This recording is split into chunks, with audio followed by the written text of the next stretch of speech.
Matt is going to be doing his 10th speech. Get out of town!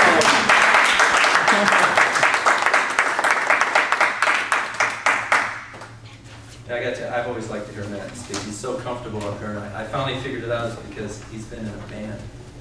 Wow. People who've been in a band are really comfortable when they speak. That's what it is. It's got to be. All right, so Matt's 10th speech. It's titled, "What Do You Want to Be When You Grow Up?" Are you fueled daily by a love of your career? Are you working for a paycheck or working for your passion? If not, what's stopping you? Well, let's hear it. Matt?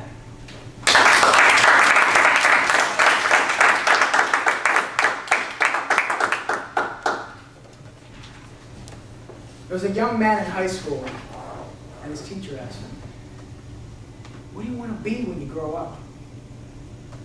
Now, how do you answer a question like that in high school? That is a loaded question. What do you want to be when you grow up? Has anyone ever asked you this question? What do you want to be when you grow up? And you answer with something like, "I want to be a doctor, I want to be a vet, I want to help people, I want to be an entrepreneur, I want to be, fill in the blank."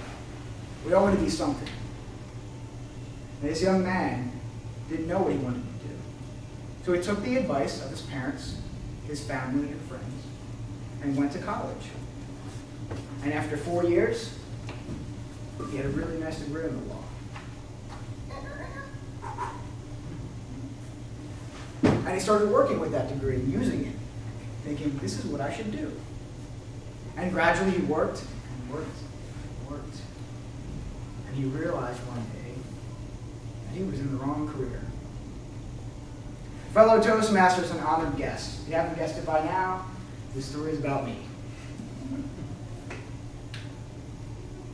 I was in engineering for 3.5 years, and I finally realized one day it was not the career path for me. So what did I do? Nothing. For 6 more months I kept working, until the universe did something for me. The universe laid me off from my job. I had to make that decision. I had to make that jump into my next career path.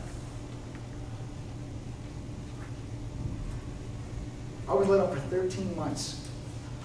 13 months. So when you first are laid off, you go through all these crazy ideas and you think, what do I want to do? What do I want to be? What do I want to do next? The first thing that came into my head was, I like people like Steve Jobs and Bill Gates. They're making money. They're helping lots of people. Yeah. I'd like to be an entrepreneur. Entrepreneur, yeah. Ooh. Ah. Let's try that again. Ooh. Ah. Yeah. Entrepreneur. So I started an online business. I created lots of content. I put it on the web. And after 6 months, you know how much money I made? $20.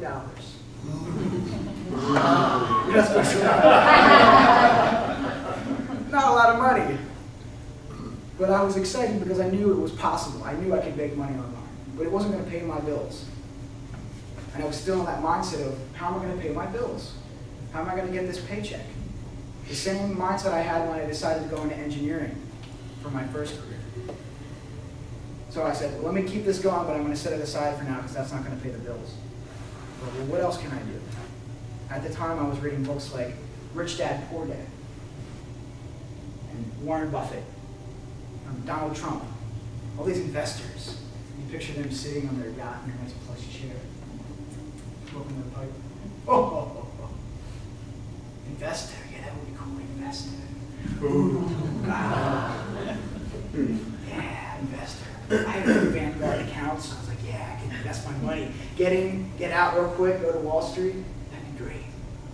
And the more I read, the more I got discouraged, and by the time I got through all these books, I realized that it had nothing to do with this, and it had everything to do with this. So I'm back to the drawing board. I was kind of bummed. I didn't know what I was going to do with my life. And a good friend of mine said, Matt, I'm moving to LA. At the time, I was living in Philadelphia. And he said, I don't like my job either.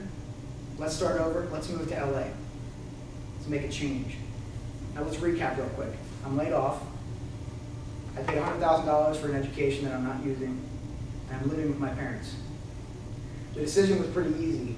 I said, let's go. So we packed all our clothes and all our stuff into this tiny little hatchback car, and we drove 3,000 miles from Philadelphia all the way over to Los Angeles.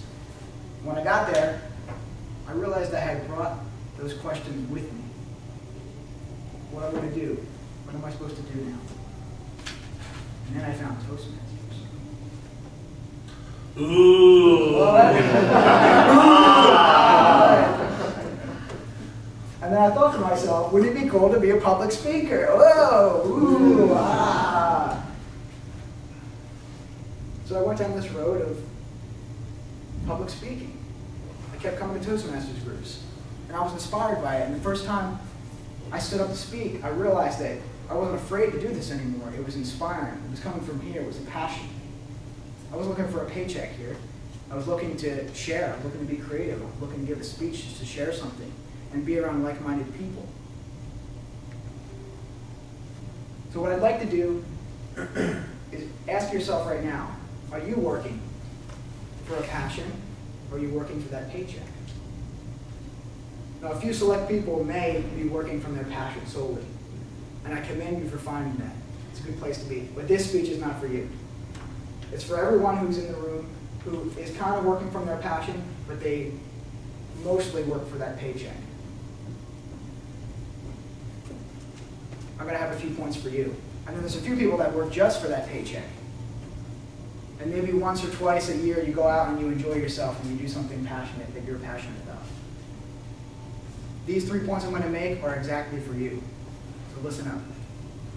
The first thing I did when I was confused about my career was I took an assessment test. I went to assessment.com and I paid the $40 and I took an assessment test. And all an assessment test does is tells you about your personality, tells you about what you're motivated to do already. If you like talking on the phone, if you like being a busy bee and being social, that's a motivated ability. I learned these things about myself, and it was extremely valuable. The second thing I did was read books. Anthony Robbins, Jim Rohn, books on Buddhism, all these personal development books. I just kept reading and reading and writing and reading and seeking mentors. And that knowledge taught me about myself as well and what my career path was. Specifically a book called Is Your Genius at Work?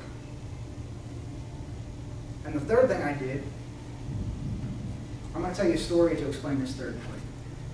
I was about this old. My uncle gave me a life lesson. My uncle is a general in the National Guard. He said, Matt, something you should know. 80% of life is just showing up. 10% of life is inspiration, and 10% is preparation. I scratch my head. I don't know what he's talking about. But the more I showed up at Toastmasters and the more I had self-discipline, the more I understood that his message was about discipline. It's about showing up. That 80% of what we do here is just showing up. The other 10% is writing your speeches. And the other 10% is just finding content that works. So I commend you for showing up today. I want to close with a quote by Jim Rohn. He says, "The few of us that do are the envy of the many who only watch." The few of us that do are the envy of the many who only watch. So are you watching or are you doing? Are you working for that paycheck still? Or are you working from that passion? The few of us that do are the envy of the many who only watch. Mr. Toastmaster.